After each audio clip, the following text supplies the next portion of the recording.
আল্লাহর কসম লাগে কথাগুলো শুনে যাবেন। সবকিছু যদি আল্লাহ সৃষ্টি করে থাকে তাহলে আল্লাহকে কে সৃষ্টি করেছে? এই প্রশ্নটির সম্মুখীন আমরা প্রায়ই হই, যেটা অমুসলিমদের কাছে হতে পারে, যেটা নাস্তিকদের কাছে হতে পারে, এবং আমাদের মতো মুসলমানদের মাথায়ও এই রকম প্রশ্ন ঘোরে। এই প্রশ্নটির উত্তর আমি আপনাদেরকে দিয়ে দিব ছোট্ট একটা ঘটনার মাধ্যমে। তো চলুন শুরু করা যাক সেই ঘটনাটি। একবার ইরাকে সমস্ত নাস্তিকের একত্রিত হলো এবং সেখানকার সমস্ত আলেমদের ডাকলো এবং বলল, তোমরা যদি আমাদের 4টা প্রশ্নের উত্তর দিতে পারো তাহলে আমরা ইসলাম ধর্ম গ্রহণ করে নেব, আমরা মুসলমান হয়ে যাব, আমরা নাস্তিক থাকবো না। তারপর সকল আলেমরা বলল, ঠিক আছে, তোমাদের প্রশ্ন 4টি করো, আমরা প্রশ্ন উত্তর দেওয়ার চেষ্টা করব। নাস্তিকদের প্রথম প্রশ্ন হলো, আমরা তো এখন সবাই এখানে উপস্থিত আছি, তাহলে আল্লাহ তাআলা কি করছেন? এটিই ছিল তাদের 1 নম্বর প্রশ্ন। তাদের 2 নম্বর প্রশ্ন, আল্লাহ তাআলা গোটা পৃথিবীকে কিভাবে পরিলক্ষিত করে, কিভাবে তিনি গোটা পৃথিবীকে একা পরিচালনা করেন? একা দেখা তো সম্ভব না, তিনি কি করে একা এগুলো পরিচালনা করেন? এটি ছিল তাদের দ্বিতীয় প্রশ্ন। তাদের 3 নম্বর প্রশ্ন, মুসলমানদের নবী হযরত মুহাম্মদ সাল্লাল্লাহু আলাইহি ওয়াসাল্লাম মিরাজে গিয়েছিলেন, পৃথিবীর এই আহ্নিক গতি ভেদ করে আসমানের কোন দরজাতে তিনি আসমানে প্রবেশ করলেন এবং আল্লাহর সঙ্গে দিদার করলেন? এটি ছিল তাদের তৃতীয় প্রশ্ন।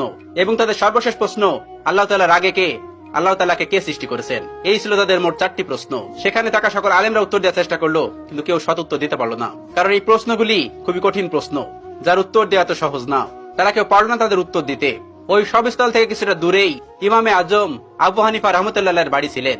আপনারা অনেকেই জানেন, ইমাম আবু হানিফা রাহমাতুল্লাহ কাপড়ের ব্যবসায়ী ছিলেন। তো শহরের পাশেই তার বাড়ি ছিলেন। তার কানেই খবরটি গেল। তিনি জানতে পারলেন সবস্থলে এই ঘটনাটি ঘটছে। তিনি দ্রুত বাড়ি থেকে বের হয়ে সেই সবস্থলে উপস্থিত হলেন। তার বয়স তখন মাত্র 13 বছর। তখন তিনি 30 পারা কোরআনের হাফেজ। তিনি সেখানে উপস্থিত হলেন এবং তিনি পিছন থেকে বললেন, আমি তোমাদের এই 4টি প্রশ্নের উত্তর দিতে চাই। সবাই সেখানে অবাক হয়ে গেল, এই ছোট্ট বাচ্চাটি এই কঠিন কঠিন প্রশ্নের উত্তর দেবে? অবাক হয়ে তাকে ডেকে নিল এবং বলল, তুমি আসো। তিনি বললেন, আমি তোমাদের এই সকল প্রশ্নের উত্তর দিব। সবাই রাজি হলেন। তিনি বললেন, প্রশ্ন কে করবে? একজন দেখিয়ে দিলেন, ওই যে মঞ্চে যে বসে আছেন উনি প্রশ্ন করবে। চেয়ারে বসে থাকা ওই লোকটিকে আবু হানিফা রাহমাতুল্লাহ বললেন, তুমি যখন আমাকে প্রশ্ন করবে তখন তুমি আমার ছাত্র, আমি তোমার শিক্ষক, তাহলে আগে তুমি আমাকে ওই চেয়ারে বসতে দাও, আর তুমি নিচে দাঁড়িয়ে আমাকে প্রশ্ন করবে। উদ্ভট হলেও এটি তারা মেনে নিয়েছিল। আবু হানিফা রাহমাতুল্লাহ চেয়ারে গিয়ে বসলেন এবং ওই নাস্তিকটি নিচে এসে প্রশ্ন করলো। প্রথম প্রশ্নটি ছিল এরকম, যে আল্লাহ তাআলা এখন কি করছেন?